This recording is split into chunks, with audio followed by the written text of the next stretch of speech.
Okay, Hare Krishna everyone. Om Namo Bhagavate Vasudevaya. Om Namo Bhagavate Vasudevaya. Om Namo Bhagavate Vasudevaya.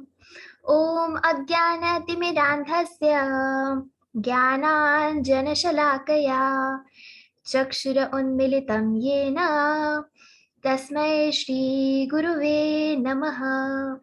Namo विष्णुपदाय कृष्णपृष्ठाय भूतले श्रीमते भक्तिवेदांत स्वामी इति नामिने नमस्ते सरस्वती देवे गौरवाणी प्रचारिणे निर्विशेषा शून्यवादी पाश्चात्यदेशतारिणे जय श्री कृष्ण चैतन्य प्रभु नित्यानंदा श्री अद्वैत गदाधर श्रीवासादि गौर भक्त वृंदा हरे कृष्णा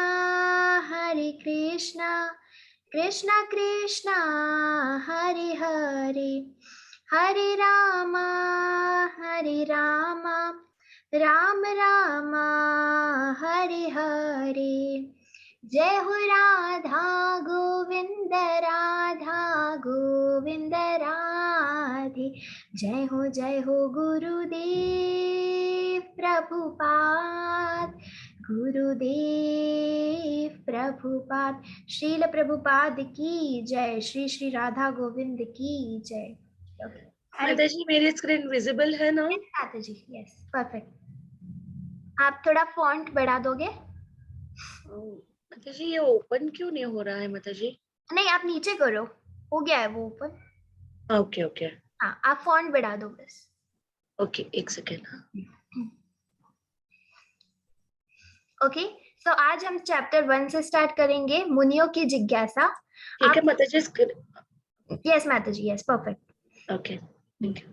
ठीक है आप लोग पढ़ सकते हो, जो पढ़ना चाहते हैं हैंड रेस कर ले। कुमुद माताजी आप पहले स्टार्ट कीजिए पढ़ना। हरे कृष्णा। हरे कृष्ण। ओम नमो भगवते वासुदेवाय। ओम नमो भगवते वासुदेवाय। ओम नमो भगवते वासुदेवाय। प्रथम स्कंद अध्याय 1 मुनियों की जिज्ञासा। जन्माद्यस्य यतोऽन्वयात् निरतश्चार्थे विश्वज्ञ स्वराट् येने ब्रह्महृदाय आदिकः वये मुह्यन्ति यत्सूरयः तेजो वारि मृदा यथा विनिमयो यत्र त्रिसर्गो मृषा धाम्ना स्वाने सदा निरसः तकोहकं सत्य परम धीमहि। शब्दार्थ माताजी, शब्दार्थ पढ़ूं माताजी? नहीं माताजी आप सीधा स्टार्ट कीजिए। यस ओके अनुवाद। हे प्रभु वसुदेव पुत्र श्री कृष्ण, हे सर्वव्यापी भगवान, मैं आपको सादर नमस्कार करता हूँ।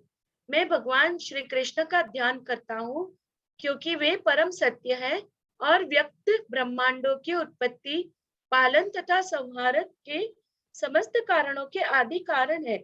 वे प्रत्यक्ष तथा अप्रत्यक्ष रूप से सारे जगत में अवगत रहते हैं और वे परम स्वतंत्र हैं क्योंकि उनसे परे अन्य कोई कारण है ही नहीं। उन्होंने ही सर्वप्रथम आदि जीव ब्रह्मा जी के हृदय में वैदिक ज्ञान प्रदान किया। उन्हीं के कारण बड़े बड़े मुनि तथा देवता उसी तरह मुंह में पड़ जाते हैं। जिस प्रकार अग्नि में जल या जल में स्थल देखकर कोई माया के द्वारा मोहग्रस्त हो जाता है, उन्हीं के कारण ये सारे भौतिक ब्रह्मांड जो प्रकृति के तीनों गुणों के प्रतिक्रिया के कारण अस्थायी रूप से प्रकट होते हैं, वास्तविक लगते हैं जबकि वे अवास्तविक होते हैं। अतः मैं उन भगवान श्री कृष्ण का ध्यान करता हूँ जो भौतिक जगत के भ्रामक रूप से सर्वथा मुक्त अपने दिव्य धाम में निरंतर वास करते हैं। मैं उनका ध्यान करता हूँ क्योंकि वे ही परम सत्य है। जी माता हरे जी, कृष्ण। हरे कृष्णा। ठीक है, तो पहले तो हम भगवान को नमन करते हैं और भगवान को नमन करके ही हम कोई भी चीज का प्रारंभ करते हैं। इसी प्रकार से हमने यहाँ पे भगवान को नमन किया है और हम यहाँ ये जानते हैं कि भगवान ही परम सत्य है। भगवान ने खुद ये चीज कही है, भगवत गीता में भी उन्होंने कहा है कि अगर तुम्हें कुछ जानना है तो तुम मुझे जानो। ठीक है, तो भगवान ही परम सत्य है।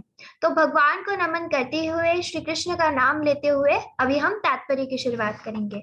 ठीक है, तो फिर कौन पढ़ना चाहता है? शारदा माता जी, हरे कृष्णा।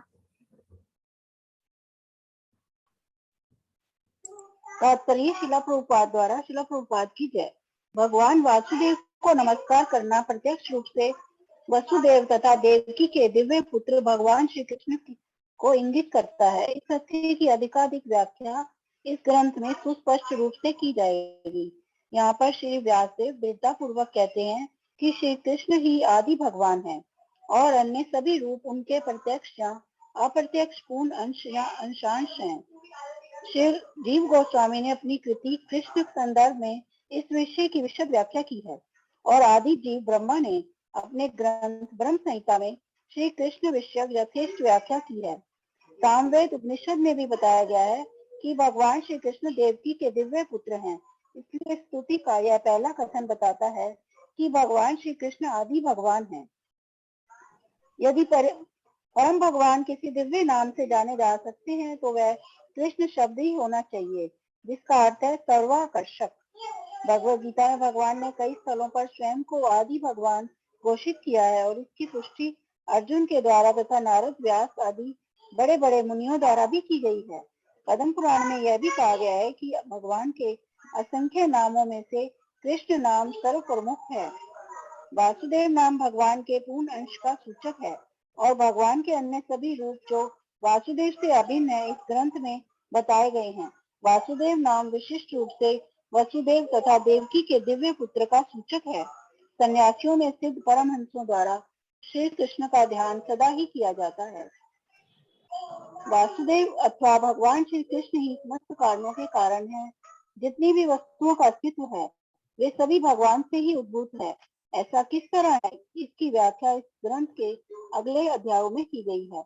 महाप्रभु श्री चैतन्य ने इस ग्रंथ को निर्मल पुराण कहा है क्योंकि इसमें भगवान श्री कृष्ण का दिव्य आख्यान है। श्रीमद् भागवत का इतिहास भी अत्यंत महिमामय है। इसका संकलन श्री व्यासदेव ने दिव्य ज्ञान में परिपक्वता प्राप्त करने के पश्चात किया। उन्होंने अपने आध्यात्मिक गुरु श्री नारद जी के अनुदेशों के अंतर्गत इसकी रचना की। व्यासदेव ने समस्त वैदिक वाग्मय का संकलन किया, जिसमें चारों वेद, वेदांत सूत्र या ब्रह्म सूत्र, पुराण, महाभारत इत्यादि सम्मिलित हैं। किंतु वे इतने पर भी संतुष्ट नहीं हुए। जब उनके गुरु नारद ने उनके इस असंतोष को देखा तो उन्होंने उनको भगवान कृष्ण के दिव्य कार्यकलापों के विषय में लिखने का उपदेश दिया। ये दिव्य कार्यकलाप इस ग्रंथ के दशम स्कंद में विशेष रूप से वर्णित हैं, किंतु इसका सार तत्व प्राप्त करने के लिए मनुष्य को चाहिए कि वह धीरे धीरे ज्ञान विकसित करके क्रमशः आगे बढ़े। जी माता ये जी। स्वभाव। हरे कृष्ण। हाँ, यस माता जी, थैंक यू। ठीक है, तो अभी यहाँ पे ऐसा बताया गया है, जैसे तो हम जब भी तात्पर्य पढ़ते हैं तो तात्पर्य में क्या लिखा है वो हमें पढ़ते ही समझ आ जाता है। तो हम ऐसे ही पढ़ते पढ़ते उन चीजों को समझेंगे। कुछ चीजें जहाँ पे एक्सप्लेन करना पड़ सकता है, तो जहाँ तक मुझे ज्ञान है मैं आपको बताऊंगी। और बाकी यहाँ पे तो काफी लोग ऐसे हैं जो भागवतम ऑलरेडी पढ़ चुके हैं, तो वो भी अपने मतलब विचार बोल सकते हैं, वो भी बोल सकते हैं कि उनको क्या और इसमें एक्सप्लेन आप कर सकते हो। ठीक है, तो जैसे जैसे इसमें बताया गया कि जो 10th चैप्टर है उसमें बहुत अच्छे से पूरा सार दिया है, बट हमको जो है स्टेप बाय स्टेप जाना है। जैसे बेबी स्टेप्स लेते हमको हम वहां तक पहुंचेंगे। एकदम से तो हम 10th चैप्टर पे जंप नहीं कर सकते। तो जैसे हमको भगवान से कनेक्ट होते हैं, जब हम भगवान से कनेक्ट होना चाहते हैं तो हम एकदम से तो 16 माला नहीं करते ना, और ना एकदम से हम जो बोलते हैं मेडिटेशन, तो एकदम से तो हम ध्यान में नहीं बैठ सकते हैं। हमको भी बहुत उसके लिए बेबी स्टेप्स लेने पड़ते हैं, जैसे पहले 1 माला की, फिर 2 माला की, फिर 3, 4, 5, ऐसे धीरे धीरे जब हम बढ़ाते हैं तब हम 16, 32, 64 ऐसे वहां तक पहुंचते हैं। तो इसी हिसाब से जैसे हम भगवान को पाना चाहते हैं और भगवान को पाने के समय जैसे हम बेबी स्टेप्स लेते हैं, नॉट कमिंग नॉट। प्लीज आप म्यूट रहो। तो जैसे हम भगवान को पाने के लिए बेबी स्टेप्स लेते हैं, उसी प्रकार से यहाँ पे भी हम भागवतम पढ़ेंगे तो धीरे धीरे हर चीज को समझेंगे। कुछ दिन लग सकता है कि अरे ये तो काफी ये है, मतलब समझ नहीं आ रहा है, बट ऐसा कुछ नहीं है। जैसे जैसे आप तात्पर्य को मन से समझोगे और समझने की कोशिश करोगे तो ये काफी इजी है। ठीक है, यस, हरे कृष्णा। ओके, सुमन माता जी, हरे कृष्णा। हरे कृष्ण माता जी। यह स्वाभाविक है कि चिंतनशील मनुष्य सृष्टि का उद्गम जानना चाहता है। रात्रि में वह आकाश में तारों को देखता है और स्वाभाविक है कि वह उनके निवासियों के विषय में कल्पनाएं करता है। ऐसी जिज्ञासा मनुष्य के लिए स्वाभाविक है क्योंकि उसकी चेतना विकसित है जो पशुओं की तुलना में उच्च है। श्रीमद् भागवतम के रचयिता ऐसी जिज्ञासाओं का सीधा उत्तर देते हैं। वे कहते हैं कि भगवान श्री कृष्ण समस्त सृष्टियों के उद्गम हैं। वे न केवल ब्रह्मांड के सृष्टा हैं वरन उसके संहर्ता भी हैं। इस दृश्य जगत की उत्पत्ति भगवान की इच्छा से किसी काल में होती है। कुछ काल तक इसका परिपालन होता है और तब उनकी ही इच्छा से इसका संहार हो जाता है। अतएव समस्त जागतिक कार्यों के पीछे उनकी परम इच्छा रहती है। निसंदेह ऐसे अनेक नास्तिक हैं जो सृष्टा पर विश्वास नहीं करते, किंतु वे अल्प ज्ञान के कारण ऐसा करते हैं। उदाहरणार्थ, आधुनिक विज्ञान ने अंतरिक्ष उपग्रह बनाए हैं जिन्हें किसी न किसी युक्ति से बाह्य आकाश में प्रक्षिप्त किया जाता है और दूर बैठे विज्ञानी के निर्देश से ये कुछ काल तक आकाश में उड़ते रहते हैं। इसी प्रकार असंख्य तारों तथा ग्रहों से युक्त सारे ब्रह्मांड भगवान की बुद्धि द्वारा नियंत्रित होते हैं। जी माता जी। माता जी नेक्स्ट भी आप ही पढ़िए, बस मैं इसमें से जो थोड़ा है वो बता देती हूँ। माता जी थोड़ा ऊपर कीजिए, कुमन माता जी। यस। तो यहाँ पे ऐसा बताया गया है कि भगवान जो है वो सर्वश्रेष्ठ है, सब जानते हैं। पर कुछ ऐसे अज्ञानी लोग होते हैं जो भगवान को श्रेष्ठ नहीं मानते। जैसे विज्ञान के कारण ऐसा हुआ है। मैं ये नहीं कहूंगी कि विज्ञान झूठ है, पर जो हम बोलते हैं कि जो सोलार सिस्टम है, यानी जो ग्रह तारे चल रहे हैं, जो सोलार सिस्टम चल रहा है, मार्स, जुपिटर जैसे जो ग्रह है, तो ऐसा है कि वो विज्ञान के कारण टिका हुआ है, ऐसा बोलने में आता है जब रिसर्च किया गया। पर एक्चुअली उसका ये आप मुझे बताओ, कोई चीज हवा में कैसे रह सकती है? तो इसका मूल कारण है भगवान जो है वो सारे ब्रह्मांड को चलाते हैं। भगवान जो है ये पूरे सोलार सिस्टम को चलाते हैं।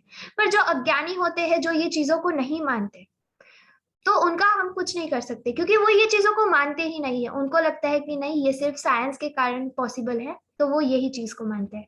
पर ऐसे बहुत से साइंटिस्ट हैं जो कि भगवत गीता पढ़ते हैं, जो भागवतम पढ़ चुके हैं, और वो खुद भगवान के पावर को मानते हैं, खुद साइंटिस्ट। पर हमारे भारत के ही कुछ ऐसे अज्ञानी लोग भी हैं जो भगवान को नहीं मानते, और वो समझते हैं कि ये सब जो हो रहा है वो साइंस के ऊपर हो रहा है, ये सब जितनी भी चीजें हैं वो साइंस पे डिपेंड है। पर ऐसा नहीं है। आज हम श्वास भी लेते हैं तो वो भगवान के कारण ले पा रहे हैं। ठीक है, यस माता जी। ओके सुमन माता जी, आप कंटिन्यू कीजिए।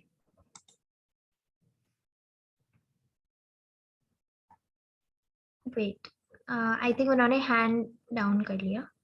यस, हरे कृष्णा। हरे कृष्णा माता जी। जी मैम। मेरी बारी है मैम, मेरे को बोल रहे ना पढ़ने के लिए, किसी और को? जी नहीं, आपको ही माता जी। ठीक है माता जी। वैदिक साहित्य में यह कहा गया है कि परम सत्य पुरुषोत्तम भगवान समस्त पुरुषों में प्रधान है। प्रथम सृजित जीव ब्रह्मा से लेकर एक छोटी से छोटी चींटी तक सारे जीव ही जीव हैं। ब्रह्मा से ऊपर भी अपनी अपनी क्षमताओं वाले अन्य व्यक्तित्व हैं और भगवान भी ऐसे ही व्यक्तित्व हैं। जिस तरह अन्य जीव व्यक्ति हैं, उसी तरह भगवान भी एक व्यक्ति हैं, किंतु परमेश्वर या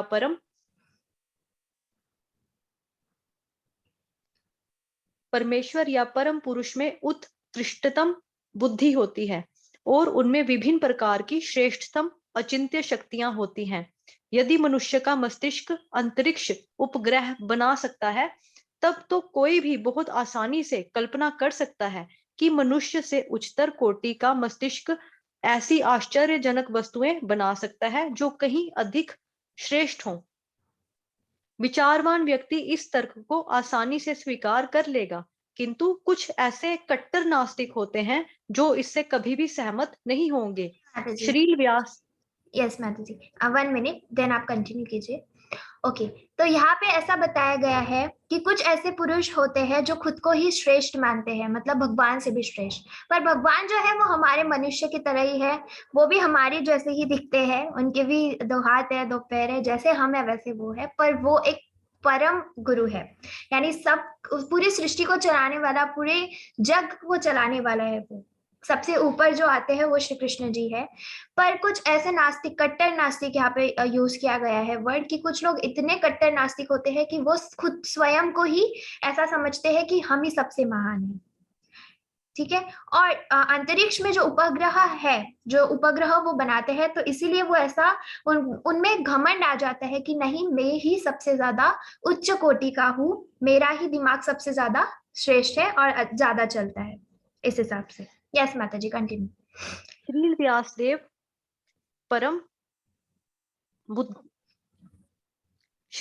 परम बुद्धिमान को परमेश्वर रूप में पूरी तरह स्वीकार करते हैं और इस परम बुद्धिमान को परमेश्वर या पूर्ण पुरुषोत्तम भगवान के रूप में संबोधित करते हुए नमस्कार करते हैं। ये परमेश्वर श्री कृष्ण ही हैं, जैसा कि व्यासदेव ने भगवत गीता में तथा अपने अन्य शास्त्रों में और विशेष रूप से श्रीमद् भागवत में स्वीकार किया है। भगवत गीता में भगवान कहते हैं कि उनसे बढ़कर कोई पर तत्व या अंतिम लक्ष्य नहीं है। इसीलिए श्री व्यासदेव तुरंत उन पर तत्व श्री कृष्ण की पूजा करते हैं, जिनकी दिव्य लीलाओं का वर्णन दशम स्कंध में हुआ है। जी, तो यहाँ पे ऐसा बताया गया है कि जो श्री कृष्ण ने स्वयं भगवत गीता में कहा था, जैसे मैंने आपको स्टार्टिंग में ही बताया, कि भगवान खुद कह रहे हैं कि उनसे बढ़कर कोई परतत्व या अंतिम लक्ष्य नहीं है। तो अगर किसी को पाना है तो श्री कृष्ण को पाओ, किसी से जुड़ना है तो उनसे जुड़ो, किसी से प्रेम करना है तो श्री कृष्ण से प्रेम करो। ठीक है, तो इसीलिए व्यासदेव जी ने तुरंत ये निश्चय ले लिया कि ठीक है, अभी श्री कृष्ण की ही पूजा करेंगे। और जो दिव्य लीलाएं हैं, तो दिव्य लीलाओं का दशम स्कंद में आपको दिव्य लीलाएं श्री कृष्ण जी की देखने मिलेंगी। जो भी वो अलग अलग लीलाएं करते थे, वो सारी लीलाएं दशम स्कंद में हमको देखने मिलने वाली है। निष्ठाहीन व्यक्ति सीधे दशम स्कंद में और विशेषकर उन 5 अध्यायों में पहुंच जाते हैं जिनमें भगवान की रासलीला का वर्णन है। माता जी स्क्रॉल कीजिए, कुमन माता जी। यस, श्रीमद् भागवत का यह अंश इस महान ग्रंथ का गुह्यतम अंश है। जब तक किसी को भगवान का पूरा दिव्य ज्ञान प्राप्त ना हो ले, तब तक वह भगवान की पूज्य दिव्य लीलाओं को, जिसे रास नृत्य कहा जाता है, तथा गोपियों के साथ उनके प्रेम व्यवहार को ठीक से नहीं समझ सकता। यह विषय अत्यंत आध्यात्मिक है।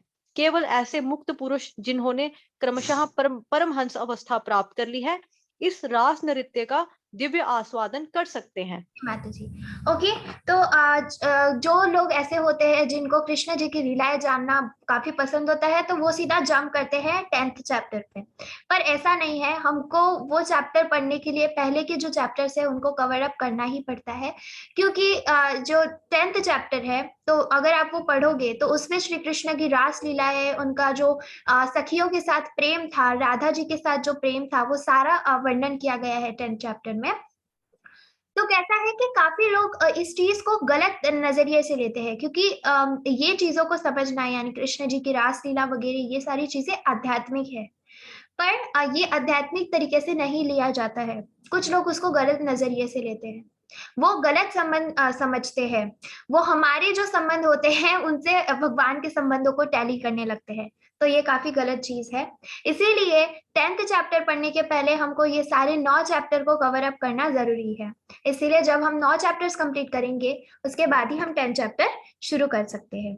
इसीलिए जो भगवान की दिव्य लीलाएं हैं, उनको समझने के लिए उनका जो प्रिय भक्त है, जो हम जैसे जो है, हम जो अभी तक इतने प्योर नहीं हुए हैं, पर जो भक्ति है हमारे अंदर, तो जो भक्त होता है वही वो कृष्ण की लीलाएं समझ सकता है और वही वो प्रेम से सुन सकता है। यस माता जी, कंटिन्यू। ओके, आप म्यूट हो गए फिर से। यस माता जी।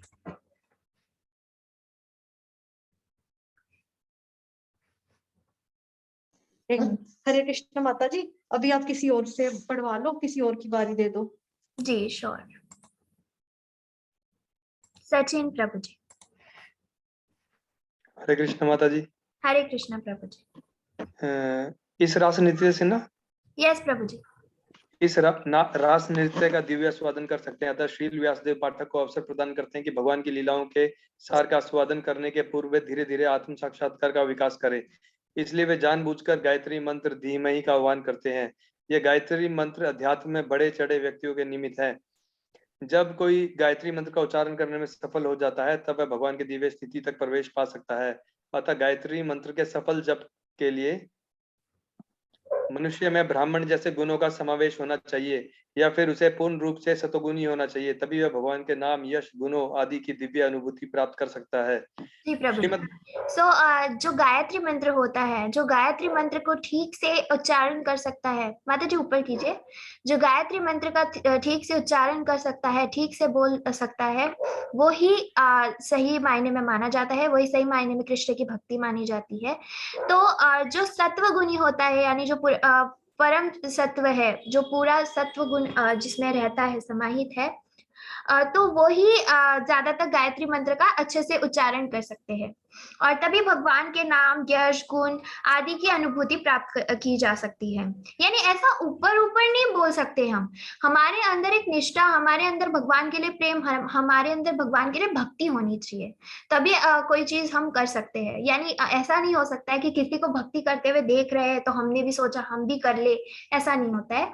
प्रेम से अगर आपका दिल बोलता है, आपका मन बोलता है कि मैंने करना चाहिए, तो ही हम वो चीज कर पाते हैं। यस प्रभु जी, कंटिन्यू। श्रीमद् भागवत भगवान की अंतरंगा शक्ति द्वारा प्रदर्शित उनके स्वरूप का आख्यान है और यह अंतरंगा शक्ति हमारे अनुभव गम्य दृश्य जगत को उत्पन्न करने वाली बहिरंगा शक्ति से भिन्न होती है। श्रील व्यासदेव ने इस श्लोक में इन दोनों शक्तियों में अंतर स्पष्ट किया है। वह कहते हैं कि प्रकट अंतरंगा शक्ति वास्तविक है, जबकि भौतिक जगत के रूप में प्रकट होने वाली बहिरंगा शक्ति अनित्य है और मृग मरीचिका जैसी है। मृग मरीचिका में वास्तविक जल नहीं रहता, केवल जल का आभास रहता है। वास्तविक जल तो कहीं अन्यत्र रहता है। यह दृश्य जगत एक वास्तविकता जैसा प्रतीत होता है, किंतु वास्तविकता तो आध्यात्मिक जगत में होती है और यह तो उसकी छाया, प्रतिबिंब मात्र है। परम सत्य तो वैकुंठ लोक चिदाकाश में है, भौतिक आकाश में नहीं। भौतिक आकाश में प्रत्येक वस्तु सापेक्ष सत्य है। कहने का तात्पर्य यह है कि एक सत्य किसी अन्य पर आश्रित होता है। यह दृश्य जगत प्रकृति के तीनों गुणों की अंतक्रिया से बनता है और यह अनित्य जगत बद्धजीव के मोहग्रस्त मन को वास्तविकता का भ्रम प्रस्तुत करने वाला होता है। बद्धजीव अनेकानेक योनियों में प्रकट होते हैं, जिनमें ब्रह्मा, इंद्र, चंद्र जैसे उच्चतर देवता भी सम्मिलित हैं। यथार्थ में प्रकट जगत में कोई वास्तविकता नहीं है, किंतु यह वास्तविक जैसा प्रतीत होता है। वास्तविकता का अस्तित्व तो वैकुंठ लोक में है, जहाँ पुरुषोत्तम भगवान अपनी दिव्य सामग्री के साथ नित्य विद्यमान रहते हैं। किसी जटिल यस, थैंक यू।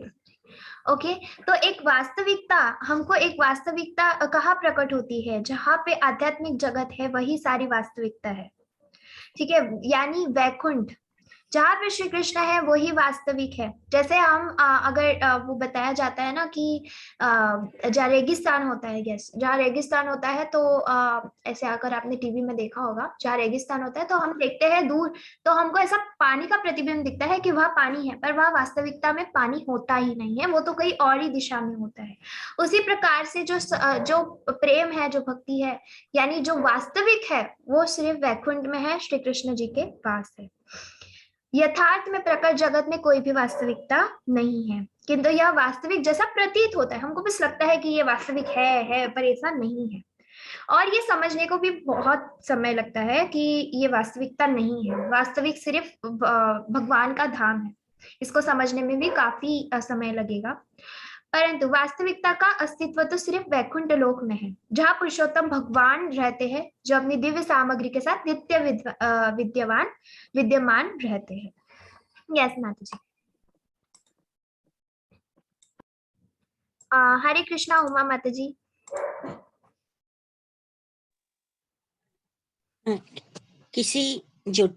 हरे कृष्णा। किसी जटिल निर्माण कार्य का मुख्य इंजीनियर निर्माण कार्य में स्वयं भाग नहीं लेता, किंतु वो इनके कोने कोने से परिचित रहता है, क्योंकि सारा कार्य उसी के निर्देशन में संपन्न होता है। वो प्रत्यक्ष एवं अप्रत्यक्ष रूप से निर्माण कार्य में विषय में हर बात जानता है। इसी प्रकार भगवान भी इस दृश्य जगत में सर्वोपरि अभियंता होने के कारण इनके कोने कोने से परिचित है। यद्यपि सारे कार्य देवताओं द्वारा संपन्न किए जाते हैं, इस भौतिक सृष्टि में ब्रह्मा से लेकर एक क्षुद्र चींटी तक कोई भी स्वतंत्र नहीं है।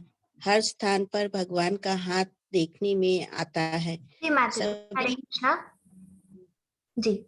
तो किसी भी जटिल जैसे अभी एक इंजीनियर है, जब अगर कोई चीज का कोई चीज बन रही है, ठीक है, तो खुद स्वयं इंजीनियर जाके तो वहां पे नहीं काम करता है ना, वो तो सिर्फ डिजाइन करता है, पर उसको तो सब पता होता है ना, हर एक कोने की चीज पता होती है, यहाँ पे ये बनेगा, यहाँ पे ऐसा होगा, इस साइड ऐसा बनेगा, उसको हर एक कोना कोना पता होता है, उसको हर एक चीज पता होती है कि कौन सी चीज कहाँ जाएगी, कैसी रहेगी, कैसी दिखेगी। उसी प्रकार से यहाँ बताया गया है कि भगवान जो है उनको हर एक कोने कोने की खबर है। एक ब्रह्म मतलब जो देवी देवता और जो बाकी देवी देवता है, जो अपना कर्तव्य निभा रहे हैं, जो अपना काम कर रहे हैं, वो क्या क्या कर रहे हैं भगवान श्री कृष्ण को सब पता है। और इसी प्रकार से यहाँ पे क्या वर्णन किया गया है कि ब्रह्मा से लेकर चींटी तक, तो चींटी तो आप सबको पता है कितनी सूक्ष्म होती है, तो ब्रह्मा से लेके तो चींटी तक क्या क्या ये भौतिक सृष्टि में चल रहा है, ये सब भगवान को पता है। यानी भगवान की नजरें हम पर है। देखो कभी कभी ऐसा होता है कि हम जब कोई बुरा काम करने जाते हैं, तो हम कोई बुरा काम करते हैं तो हम क्या सोचते हैं, मेरे परिवार वाले तो है नहीं और ना कोई यहाँ पे है जो मुझे पकड़ सके, पर वो इंसान ये भूल जाता है कि भगवान उसको देख रहा है। तो भले ही ऐसा हो कि हमको लग रहा है कि हमें कोई नहीं देख रहा है, तो पर हमको तब स्मरण आना चाहिए कि मुझे भले ही यहाँ पे मेरे परिवारजन या मेरे मित्र बंधु नहीं देख रहे हैं, पर मुझे ये चीज स्मरण रखनी चाहिए कि पर मुझे मेरे परम भगवान देख रहे हैं। मैं चाहे कितना भी बुरा काम कर लूं, वो मुझे देखते ही रहेंगे। तो आप सभी ने इसका भान रखना है कि चाहे हम कितना भी कोई भी अच्छा काम करो या बुरा काम करो, भगवान हमको हमेशा देखते रहते हैं। यस माता जी, कंटिन्यू। अभी ऊपर करना पड़ेगा। सभी भौतिक तत्वों के साथ साथ आध्यात्मिक स्फुलिंगों का उद्भव उन्हीं से होता है। इस भौतिक जगत में और जो कुछ भी उत्पन्न होता है वो भौतिक तथा आध्यात्मिक अपरा तथा परा शक्तियों की ही अंतक्रियाओं से होता है, जो परम सत्य भगवान श्री कृष्ण से उद्भूत होती है। एक रसायन शास्त्री अपनी प्रयोगशाला में बैठे बैठे हाइड्रोजन तथा ऑक्सीजन मिलाकर जल उत्पन्न कर सकता है, किंतु वास्तव में जीव तो परमेश्वर के निर्देशानुसार प्रयोगशाला में कार्य करता है, और वो रसायनवेत्ता जिन सामग्रियों के साथ कर्म संपन्न करता है वो भगवान द्वारा प्रदान की गई है। भगवान प्रत्यक्ष तथा अप्रत्यक्ष रूप से प्रत्येक वस्तु को जानते हैं तथा वे सभी सूक्ष्म बातों ऊपर करना पड़ेगा, सूक्ष्म बातों कहाँ चले गया, नीचे करना पड़ेगा, थोड़ा ऊपर गया लगता। सूक्ष्म बातों को ठीक सूक्ष्म बातों को जानने वाले हैं तथा संपूर्ण स्वतंत्र हैं। उनकी तुलना सोने की खान से की जा सकती है, जबकि विचित्र रूपों वाले दृश्य जगत की तुलना सोने से बनी विचित्र वस्तुओं से की जा सकती है। जैसे सोने की अंगूठी, विचित्र वस्तु नहीं, विविध वस्तु है माता जी। हाँ सॉरी सोने से बनी विविध वस्तुओं से। जी उनकी तुलना सोने की खान से की जा सकती है। जबकि विभिन्न रूपों वाले दृश्य जगत की तुलना सोने से बनी विविध वस्तुओं के से की जा सकती है, जैसे सोने की अंगूठी, हार इत्यादि। सोने की अंगूठी तथा सोने के हार के गुण खान में पाए जाने वाले सोने के ही समान होते हैं, किंतु हैंडरेज है तो नहीं दिख रहा है। एक सेकंड। किंतु खान का सोना परिमाण में भिन्न है। अतः परम सत्य एक ही है और साथ ही साथ भिन्न भी है। परम सत्य की तुल्य पूरी तरह से कुछ भी नहीं है, किंतु साथ ही परम सत्य से स्वतंत्र भी कुछ भी नहीं है। जी माता जी, हरे कृष्णा। हरे कृष्ण। तो जैसे भौतिक तत्वों के साथ आध्यात्मिक स्फुल्लिंगों का उद्भव उन्हीं से होता है। जैसे हम भौतिक जगत में रहते हैं, तो आप सब तो जो जितनी भी चीजें यहाँ हमारे सामने है या जितनी भी चीजें बनी है वो सारी श्री कृष्ण से बनी है। तो जैसे एक रसायन शास्त्री है, ठीक है, वो क्या करता है, प्रयोगशाला में वो बैठा रहता है और बैठे बैठे वो उसने हाइड्रोजन में ऑक्सीजन मिला दिया तो वाटर फॉर्म होता है, पानी फॉर्म होता है ना।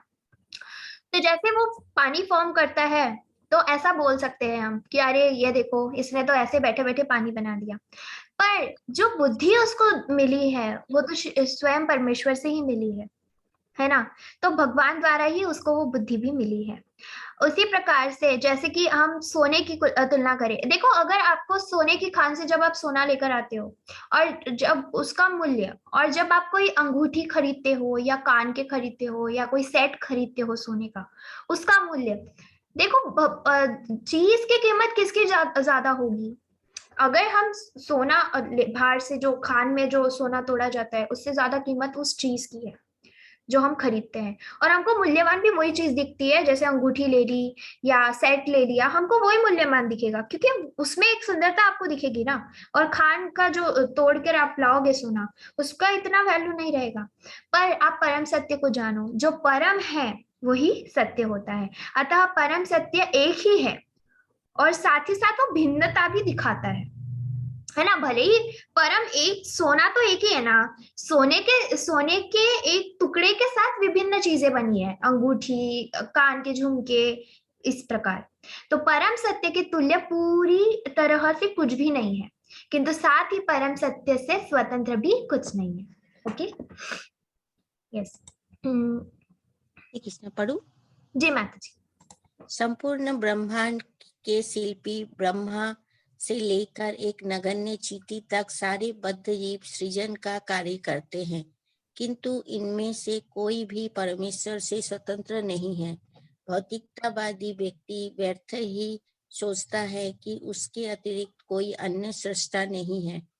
ये माया या भ्रम कहलाता है। अल्प ज्ञान के कारण भौतिकतावादी अपनी अपूर्ण इंद्रियों के परे देख नहीं पाता और इस प्रकार से वो सोचता है कि पदार्थ किसी श्रेष्ठ बुद्धि के बिना ही स्वतः आकार ग्रहण करता है। किंतु श्रील वैष्णदेव ने इस श्लोक में इसका खंडन किया है, क्योंकि परम पूर्ण या परम सत्य प्रत्येक वस्तु के, स्क्रॉल करना पड़ेगा, प्रत्येक वस्तु के उद्गम है। अतः परम सत्य के शरीर से स्वतंत्र कोई भी वस्तु नहीं हो सकती है। देह के साथ जो कुछ घटित होता है वो देही को तुरंत ज्ञात हो जाता है। इसी प्रकार ये सृष्टि उस परम पूर्ण का शरीर है। अतः इस सृष्टि में जो कुछ घटित होता है उसे वे प्रत्यक्ष एवं अप्रत्यक्ष रूप से जानते हैं। जी माता जी, हरे कृष्णा। हरे कृष्ण। यस। तो संपूर्ण ब्रह्मांड में यानी शिल्पी ब्रह्मा से लेकर तो एक नगण्य चींटी तक हर कोई अपना कर्म कर रहा है, हर कोई अपना काम कर रहा है। पर जो मानव है वो क्या सोचता है कि नहीं, मैं ही सबसे ज्यादा श्रेष्ठ हूँ। तो ये एक माया है, एक भ्रम है।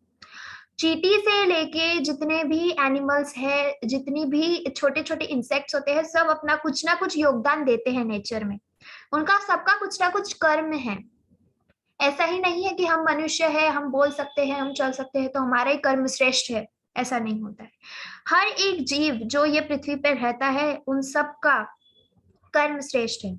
श्रील व्यासदेव जी ने इस श्लोक में इसका खंडन किया है, जैसे कि उन्होंने बताया है कि चूंकि परम पुण्य या परम सत्य प्रत्येक वस्तु के उद्गम है, अतः परम सत्य के शरीर से स्वतंत्र कोई भी वस्तु नहीं हो सकती। जो परम सत्य है उससे विभिन्न कोई वस्तु नहीं हो सकती है। ठीक है, देह के साथ जो भी कुछ घटित होता है वो देही को तुरंत पता चल जाता है ना, कुछ भी चेंजेस होते हैं तो हमको तुरंत पता चल जाता है। इसी प्रकार से ये सृष्टि में, माता जी नीचे कीजिए, इसी प्रकार से ये सृष्टि में जो ये सृष्टि है जो परम पूर्ण का शरीर है, अतः ये सृष्टि में जो कुछ भी घटित हो रहा है वो प्रत्यक्ष व अप्रत्यक्ष रूप से जाना जा सकता है। यस,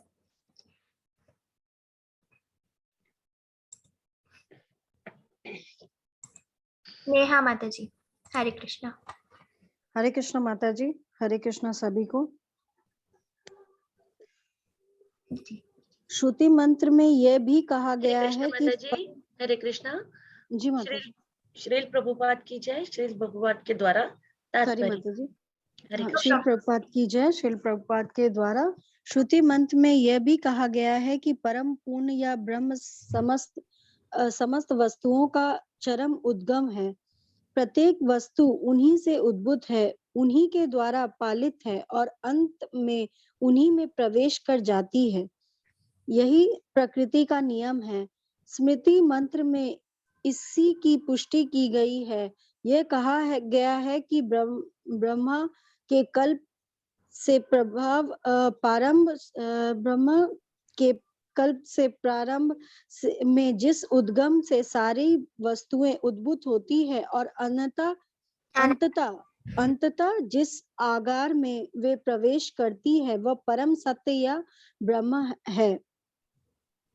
भौतिक विज्ञानी यह मानकर चलते हैं कि ग्रह मंडल का उद्गम सूर्य है, किंतु वे सूर्य का उद्गम नहीं बता पाते।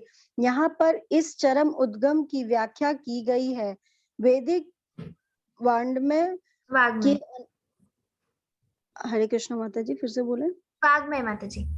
हाँ, वैदिक वाङ्मय के अनुसार ब्रह्मा जो सूर्य के तुल्य माने जा सकते हैं, परम श्रेष्ठ नहीं है।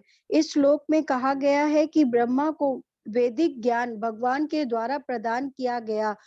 कोई चाहे तो यह तर्क कर सकता है कि प्रथम जीव होने के नाते ब्रह्मा को ब्रह्मा को प्रेरित नहीं किया जा सकता था, क्योंकि उस समय कोई दूसरा व्यक्ति जीवित ना था। जी माता जी, ओके, हरे कृष्णा। यस माता जी, ऊपर कीजिए थोड़ा, कुमुद माता जी। यस, तो माता जी पैराग्राफ से स्टार्ट कीजिए ना, थोड़ा और ऊपर कीजिए। तो श्रुति मंत्र में यह कहा गया है कि जो ब्रह्म जो सारी जितने भी वस्तुएं हैं उन सब में भगवान उद्भूत है, उन्हीं के द्वारा सारी चीजें पालित है और हर चीज में वो है, और ये प्रकृति का नियम भी है। ठीक है, तो जैसे कि यहाँ कहा गया है कि ब्रह्मा के कल्प के प्रारंभ में जिस उद्गम में सारी वस्तुएं उद्भूत होती है और अनंतः जिस आगार में वे प्रवेश करती है वह परम सत्य या ब्रह्म है। जैसे कि विज्ञानी जो है वो क्या मान के चलते हैं कि सबसे पहले सूर्य का उद्गम हुआ था, किंतु वो बता नहीं पाए आज तक कि उसका उद्गम कहाँ से हुआ, और इस चरम उद्गम की व्याख्या की गई है, यहाँ पर बताया गया है। तो वैदिक वाग्मय के अनुसार ऐसा ब्रह्मा जो सूर्य के तुल्य माने जा सकते हैं, परम श्रेष्ठा नहीं है।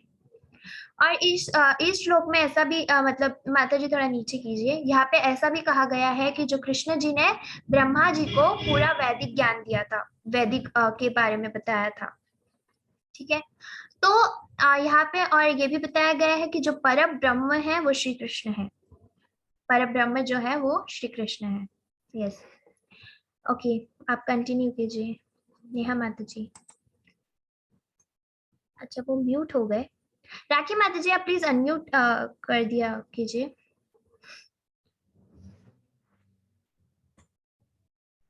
जी माता जी, जब तो उनको अनम्यूट का भेजा था मैंने सुमन माता जी को, फिर वो म्यूट नहीं। अभी तो माता जी पता नहीं हैंड रेस नहीं है तो बहुत नीचे होगा। कोई बात नहीं माता जी। रूपाली माता जी आप कंटिन्यू कीजिए। तो अनम्यूट कर दिया माता जी, रूपाली माता जी को। हरे कृष्णा। यहाँ पर यह कहा गया है कि परमेश्वर में गौण सृष्टा ब्रह्मा को प्रेरित किया जिससे वो सृजन कार्य कर सके। अंततः समस्त सृष्टि के पीछे जो परम बुद्धि कार्य करती है वह पर ब्रह्म श्री कृष्ण है। भगवत गीता में भगवान श्री कृष्ण कहते हैं कि वे ही पदार्थ की समग्रता को घटित करने वाली सर्जक शक्ति यानी प्रकृति का निरीक्षण करते हैं। अतएव श्री व्यासदेव ब्रह्मा की नहीं अपितु परमेश्वर की पूजा करते हैं जो सृष्टि कार्यों में ब्रह्मा का मार्गदर्शन करने वाले हैं। इस श्लोक में अभिज्ञा तथा स्वराट शब्द का महत्वपूर्ण है। ये दो शब्द परमेश्वर और अन्य सभी जीवों में अंतर बताते हैं। दूसरा कोई भी जीव अभिज्ञा अथवा स्वराट नहीं है, अर्थात कोई भी जीव न तो पूरी तरह जानता है न ही पूर्ण रूप से स्वतंत्र है। यहाँ तक कि सृष्टि करने के लिए ब्रह्मा को भी परमेश्वर का ध्यान करना होता है। तो फिर आइंस्टाइन जैसे महान विज्ञानियों के विषय में क्या कहा जा सकता है? ऐसे विज्ञानियों का मस्तिष्क निश्चित रूप से किसी मनुष्य की उपज में नहीं है।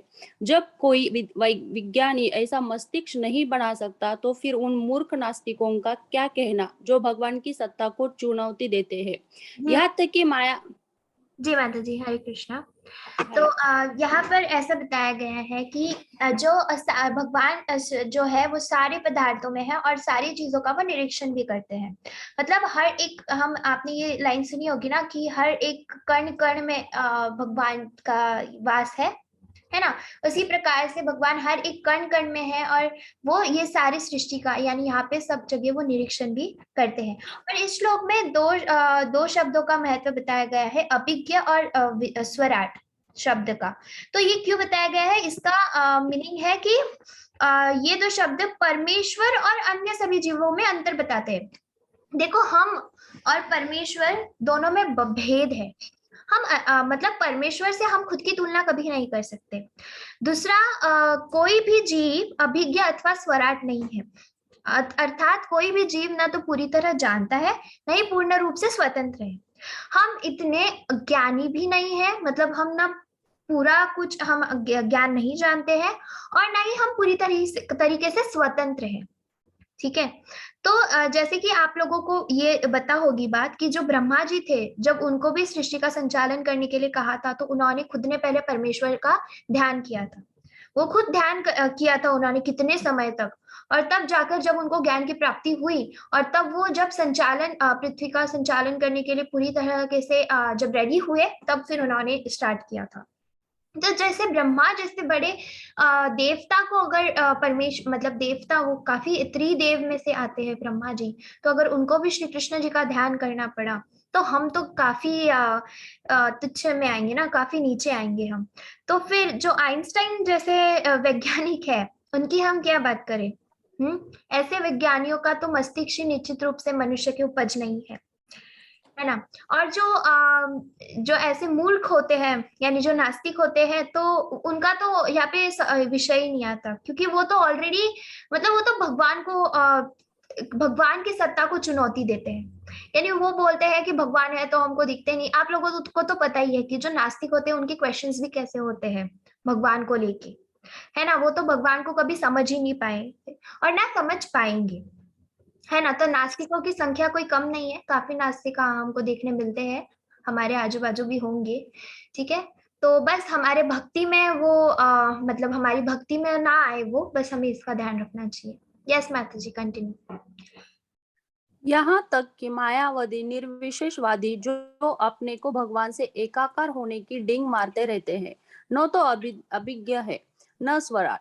ऐसे निर्विशेषवादी भगवान का तादात्म्य प्राप्त करने के लिए ज्ञानार्जन हेतु कठिन तपस्या करते हैं, किंतु अंततः वे किसी ऐसे धनी शिष्य पर आश्रित हो जाते हैं जो मठ तथा मंदिर बनवाने के लिए उन्हें धन प्रदान करता है। रावण या हिरण्यकशिपु जैसे नास्तिकों को भगवान की सत्ता का विरोध करने के पूर्व कठिन तपस्या करनी पड़ी थी, किंतु अंत में वे असहाय बन गए और जब भगवान क्रूर मृत्यु के रूप में उनके समक्ष प्रकट हुए तो वे अपने आप को बचा नहीं पाए।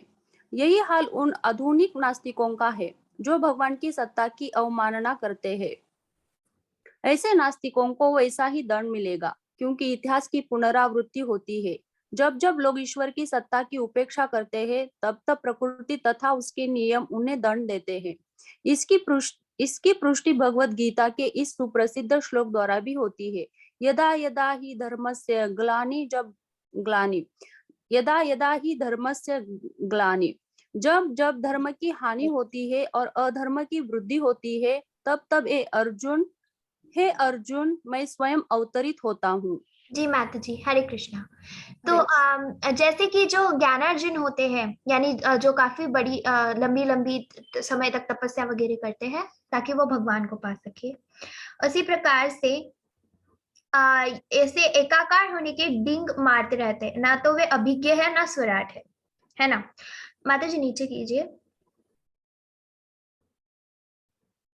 यस माता जी, नीचे कर लीजिए। यस, वो पैराग्राफ पे ला दीजिए। ओके। किंतु अंततः वे किसी ऐसे धनी शिष्य पर आश्रित हो जाते हैं जो मठ तथा मंदिर बनवाने के लिए कुछ धन प्रदान करते हैं। जैसे हमको हमारे सामने बड़े दो एग्जाम्पल्स है, रावण और हिरण्यकशिपु। ये दो इतने बड़े नास्तिक थे जो भगवान की सत्ता का विरोध करने के पूर्व कठिन तपस्या भी कर चुके हैं। उनको करनी पड़ी थी भगवान के साथ ऐसा व्यवहार करने के पहले। किंतु एक सेकेंड,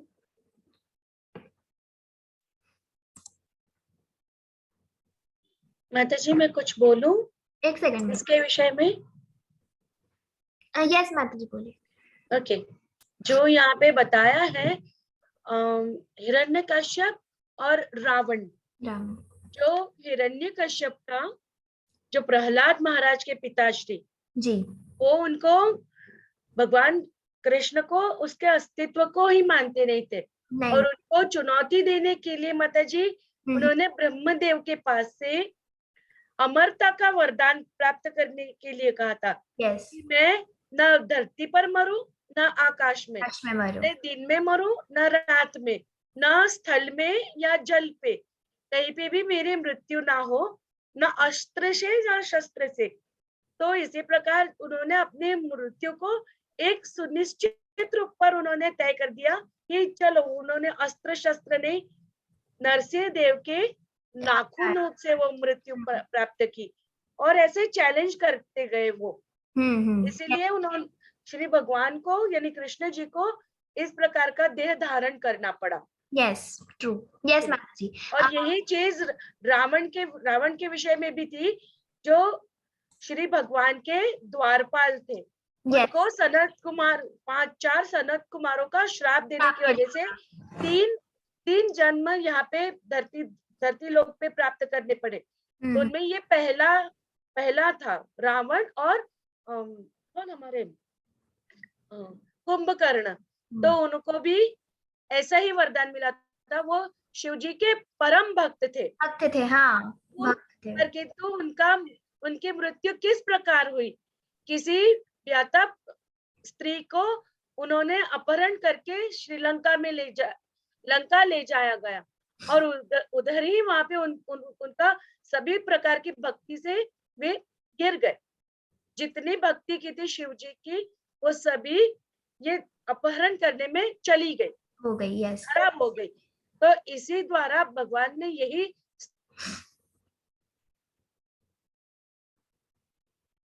चाहे बड़े से बड़े देवता का भक्त हो, किंतु उसने ये गलत कार्य किया है, तो उसको ये गलती का दंड भोगना ही पड़ेगा। दंड प्राप्त होता ही होता है। वो भले चाहे रावण हो या सामान्य चींटी हो या ब्रह्मदेव हो। यस माता जी, थैंक यू सो मच। आपने स्टोरी भी बता दिया। तो हिरण्यकशिपु को भगवान नरसिंह अवतार लेकर मारा था, जैसे कि कुमन माता जी ने भी अभी विस्तार में आपको स्टोरी बताया। और रावण का भी राम जी द्वारा ये हुआ था, वो उसका वध। तो यहाँ पर यही बताया गया है कि ये भी इनको तो श्राप लगा था, और ये नास्तिक मतलब थे, ये भगवान को नहीं मानते थे, खुद को ही मानते थे, क्योंकि इनमें एक अहंकार था। ठीक है, इनमें एक अहंकार आ चुका था। तो भगवान ने स्वयं भगवत गीता में बताया गया है, माता जी थोड़ा स्क्रॉल कीजिएगा नीचे। तो भगवान ने स्वयं भगवत गीता में 4.7 नंबर के श्लोका में ये कहा था कि जब जब धर्म की हानि होती है और अधर्म की वृद्धि होती है, यानी जब जब धर्म की हानि होगी और अधर्म बढ़ेगा, तब तक हे अर्जुन मैं स्वयं अवतरित होऊंगा। तो भगवान ने स्वयं कहा है कि जब अधर्म बढ़ेगा तो मैं स्वयं अवतरित होऊंगा, मैं स्वयं आऊंगा और उस अधर्म का विनाश करूंगा और धर्म की स्थापना करूंगा, है ना। जैसे महाभारत की बात कर ले, महाभारत के कारण ही भगवान ने भगवत गीता की थी। महाभारत में कितना अधर्म आ गया था तब, है ना। उसी प्रकार से, और ये जो भगवत गीता है ये तो भगवान ने जैसे अर्जुन को अपना एक मार्ग बना के हम तक पहुंचाई है ना। ठीक है, यस। राखी माता जी आप पढ़ना चाहोगे?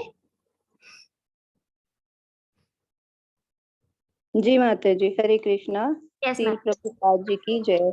परमेश्वर परम पूर्ण है, इसकी पुष्टि समस्त श्रुति मंत्रों द्वारा होती है। श्रुति मंत्रों से ही कहा गया है कि परम पूर्ण भगवान ने पदार्थ के ऊपर दृष्टि फेरी तो सारे जीव उत्पन्न हो गए।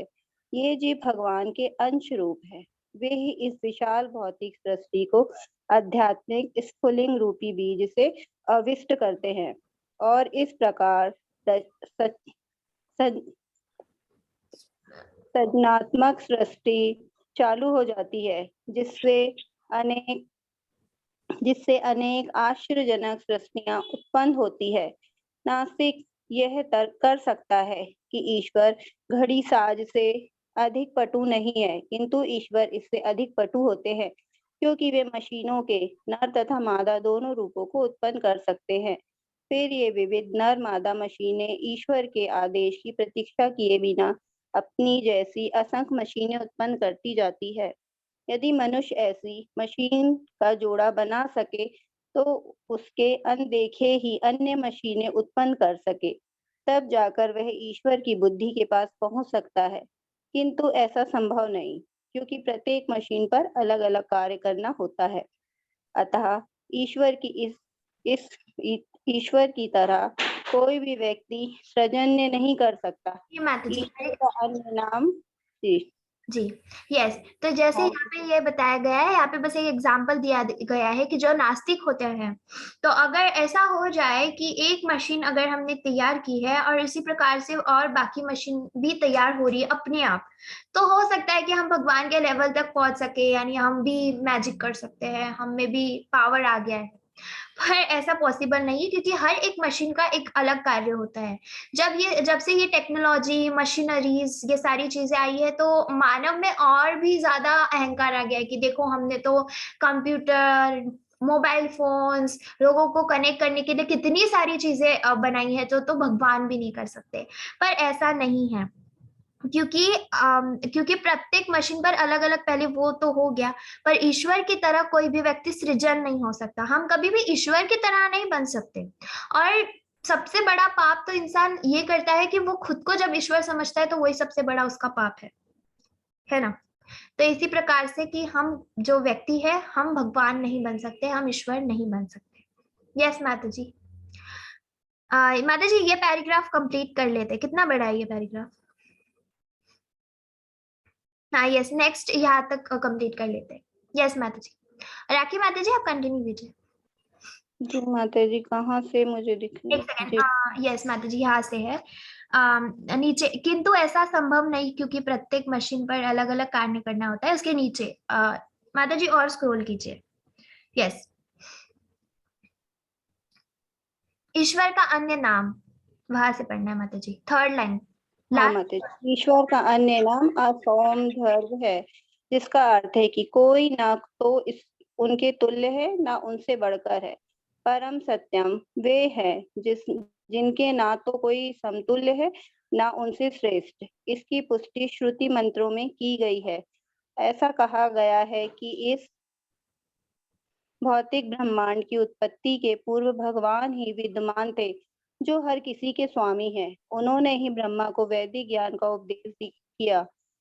इन्हीं भगवान की आज्ञा सब प्रकार से पालनी है। जो कोई भव बंधन से छूटना चाहता है, उसे इनकी शरण में जाना होगा। इसकी पुष्टि भगवत गीता में भी की गई है। जी माता जी, हरे कृष्णा। हरे कृष्ण माता जी। यस, माता जी नीचे कीजिए और नीचे। तो ईश्वर का अन्य नाम है असमोधर्व, जिसका अर्थ है कि कोई न तो उनके तुल्य है ना उससे बढ़कर। तो जैसे कि भगवान के जितना भी कोई नहीं है और उनसे बड़ा भी कोई नहीं है ना। तो परम सत्यम है जिनके ना तो कोई समतुल्य है और ना उनके श्रेष्ठ कोई है, यानी समतुल्य भी उनके कोई नहीं है और उनके कोई श्रेष्ठ भी नहीं है। और इसकी पुष्टि श्रुति मंत्रों में भी की गई है। और ऐसा कहा जाता है, यस माता जी, कि भौतिक ब्रह्मांड की उत्पत्ति के पूर्व भगवान ही विद्यमान थे जो हर किसी के स्वामी हैं। मतलब ये ब्रह्मांड की उत्पत्ति के पहले भी भगवान ही थे जो हमारे सबके स्वामी हैं। ठीक है, उन्होंने ही ब्रह्मा को वैदिक ज्ञान भी दिया, वैदिक ज्ञान का उपदेश किया, है ना। और भगवान की आज्ञा सब प्रकार से पालनीय है। भगवान का आज्ञा का पालन करना हमारा सबका कर्तव्य है। जो कोई भव बंधन से छूटना चाहता है उसे उनकी शरण में जाना होगा। जैसे जो हम भव बंधन, हमारे जो रिश्ते होते हैं, रिलेशनशिप्स होते हैं, उनको छोड़ता है तो उसने फिर क्या, वो तो श्री कृष्ण के ही शरण में जाना चाहिए उसने। और इसकी पुष्टि भगवत गीता में भी की गई है। जैसे क्या बोलते हैं उसको, दीक्षा लेते हैं ना, तो उसमें भी तो उसमें तो रिलेशन हालांकि नहीं टूटते, पर अगर बाकी चीजें देखी जाए जो एकदम जैसे कि सब छोड़ देते हैं, रिलेशनशिप्स भी जो होते हैं वो तोड़ देते हैं और सिर्फ भगवान के साथ हमारा अपना एक रिलेशन रखते हैं, तो उसके लिए काफी प्योर होना पड़ता है, उसके लिए काफी मेहनत लगती है।